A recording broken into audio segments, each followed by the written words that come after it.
Hi, this is Sherry at the Intentional Home Podcast, where I share tips and resources to help you live with intention and purpose. This is episode number 16, and today we're going to be talking about some apps that you can use to organize your menu planning. Now, it used to be, before the days of computers and mobile phones, mobile devices, it used to be that the main way that women did menu planning was on paper. Well, that obviously has all changed now with all of the computers, the mobile devices, all of the apps, and the services now that you can sign up for that help you plan out your meals. But before we get into some options of some digital apps and things like that you can use, before we do that, I want to talk a little bit about figuring out which method is going to work best for you. So I want you to stop and consider how you want to set up this system in your home. How are you going to set up menu planning? So here's some questions I want you to ask yourself. Where do you like to keep your recipes? Do you like to have printed copies of your recipes in your kitchen, like in a notebook or a recipe book or a recipe card box? Or do you just like to have your recipes on your mobile device where you can pull it up when you're in the kitchen cooking? How do you like to have your shopping list? Do you like it on a piece of paper that you stick on the refrigerator? Do you like to have your shopping list on an app or something on your mobile device so you can access it when you're going shopping? How do you like your shopping list? Another question, where do I go to find new recipes to try? Do you like to go online? Do you like to go to cookbooks? Do you like to go to the library and check out cookbooks to find new recipes? Where do you like to go to find new recipes? And the last question is, what do I do with those new recipes that I find and that I want to try? So these are some questions that I really want you to consider as you look at these different options for how to set up your digital menu planning. Figure out which one is going to be best for you. Now, some digital menu planners have options to print and some don't.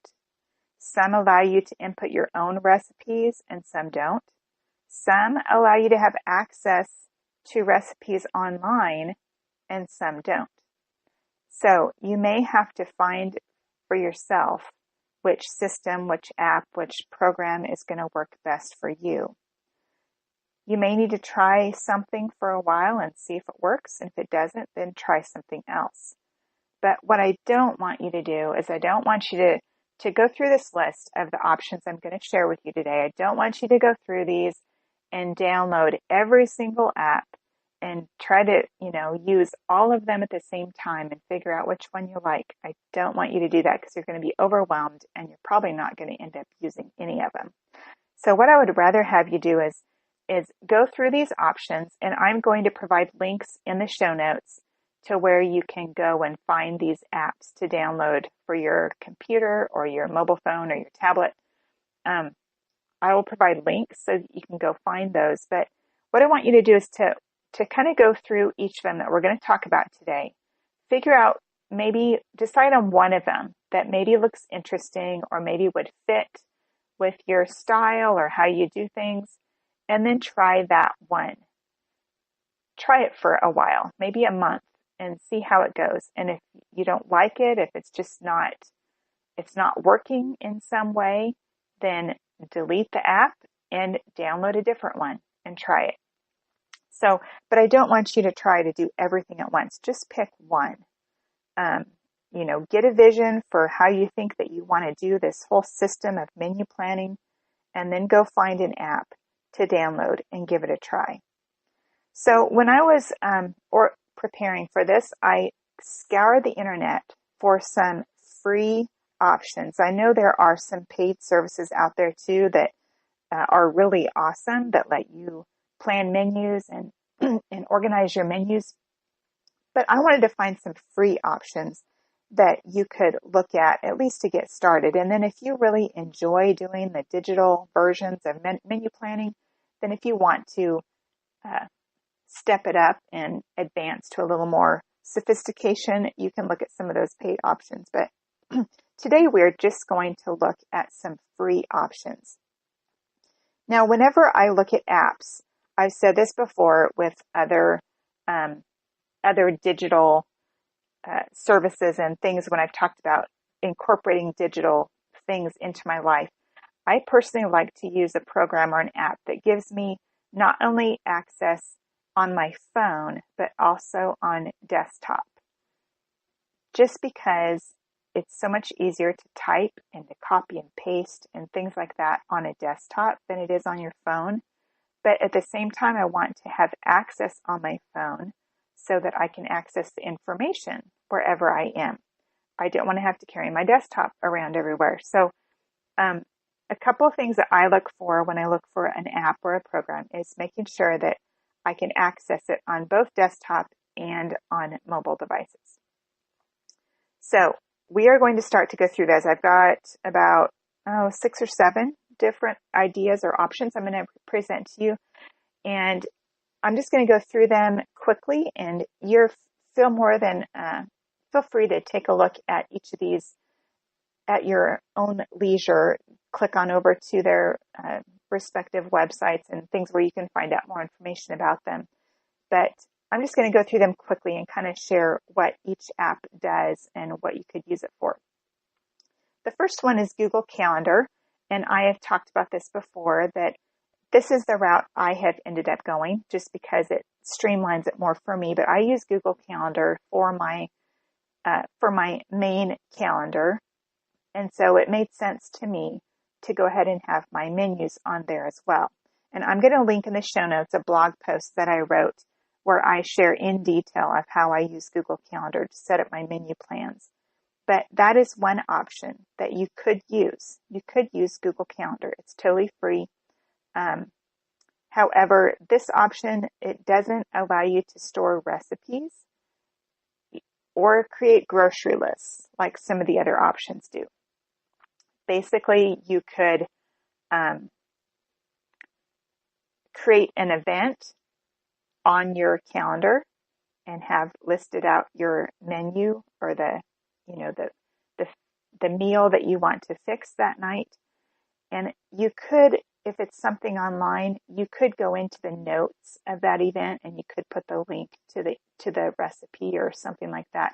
But it's just not quite as easy to organize all of that as some of the other options. But it is an option you could consider if you want to use Google Calendar. And be sure and check out that blog post that I'm going to link to in the show notes. The next option is Pepperplate. And this one is a free online planner that allows you to add recipes. You can add your own recipes or from sites that are online. You can categorize them, and then you can use those recipes to create menu plans and grocery lists. So this is one of those. It's totally free. I've heard really, really good. I have some of my recipes on there that I've put on there for people to use. But it's an app. It's available for desktop and on mobile devices. So that's a plus.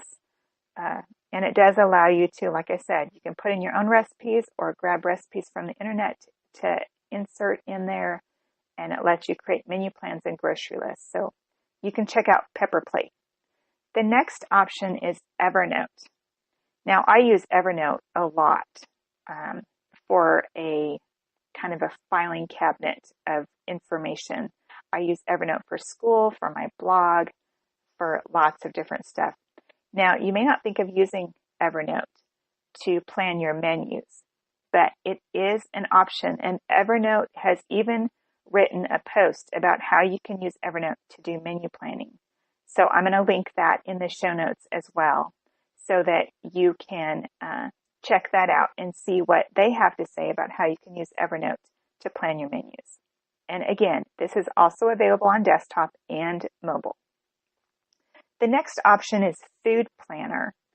This app is also available on desktop and mobile, and it allows you to add your own recipes, or you can import them from many of the huge online recipe sites.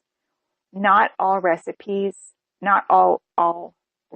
sites will work, but some of the big ones, you can import recipes from them. You can also create menu plans and grocery lists easily. And while there is a free version, they do have a pro version that you can purchase that has a few more features, but I really don't think it's necessary. I think the free version would be fine for what you would use it for. So you can check that one out. It's Food Planner. Again, all of these links are going to be in the show notes. The next one is called All Recipes Dinner Spinner. This app's available for Android, iPhone, and Kindle. It's not really a menu planner, but it does allow you to select your favorites that you want to save and then add ingredients to your grocery list. So it's not really a menu planner, but it would let you favorite recipes and then add ingredients from recipes to a grocery list. So it's a little, you could use it a little bit, not maybe as a full-fledged menu planner, but you could make it that way if you just create your menus like 1 week at a time. You could select the recipes that you want to use for that week and make a grocery list. So that's another option. The next one is Cozy. Now, if you've not heard of Cozy, it's a wonderful free online calendar, kind of similar to Google, but it's a free online calendar that you can use, and it also comes with some other features. It has like a journal where you can journal. It has a calendar, like I said, where you can set up your family calendar and you can assign you could set up calendars for each person in your family. It also has, what I'm going to talk about here, it has a recipe and a menu planning feature. So, and I believe you can make menu plans and grocery lists, I believe. So, but Cozy is a really fun, kind of an all-around planning tool that you can use. So it has the journal. It has one of the neat features in Cozy. I did it for a while when I first signed up for my account, but you can have a journal where you insert pictures and text and stuff on a daily basis, and it keeps it all saved in there. And then it has an option where you can send out, I think it's via email, you can send out like a little email newsletter to family and friends. You can invite them, and it will send them out a little newsletter with like your recent posts that you've done. So that's a fun way if you want just a really private way to keep your family updated on what you're doing. So it has that fun feature. It has to-do lists and grocery lists and the menu planning and the calendar part of it. So it's kind of a fun program. There'll be a link in the show notes if you want to go check that out, sign up for a free account and give it a whirl and see if that's something that you would want to use. If not for the menu planning part of it, maybe you want to do your calendar or something on there instead of using Google Calendar. And I believe that Cozy does have apps for desktop and mobile. Okay, the last option that I want to talk about is Big Oven. And this is another free app that you can use on desktop and mobile devices. And you can save recipes from sites online, or you can add your own. One thing that this one has, this app, the free version of the app, limits you to only adding 50 recipes of your own. So that may be something you want to consider if you're going to use this app, is that you can only put 50 of your own recipes in there. And then it'll probably alert you that you need to upgrade to the paid version. So, but you can create menu plans and grocery lists easily in that app as well. So that's one that you could check out. Now, like I said before, please do not go and download every single one of these apps onto your phone. Please just go through what I've talked about, go to the links, go and check each of them out, and maybe just pick one that you want to give a try. And give it a shot and use it for a few weeks and see how it works. And see if you want to adjust things. Maybe you want to use a combination of digital and paper. Maybe you like to do your menu planning on your phone or on the computer, and then you want to print the grocery lists that you can take to the store. And that's something you can check with each of the different programs to see if they have options that you can print the grocery lists. Because I know some people don't like to have to access the internet or use their data and stuff if they're at the stores, if they want to just have a piece of paper with their shopping list. So that's something that you can check out too, all the features of each of the different apps to see if that would allow you to do that. So I encourage you to give it a shot.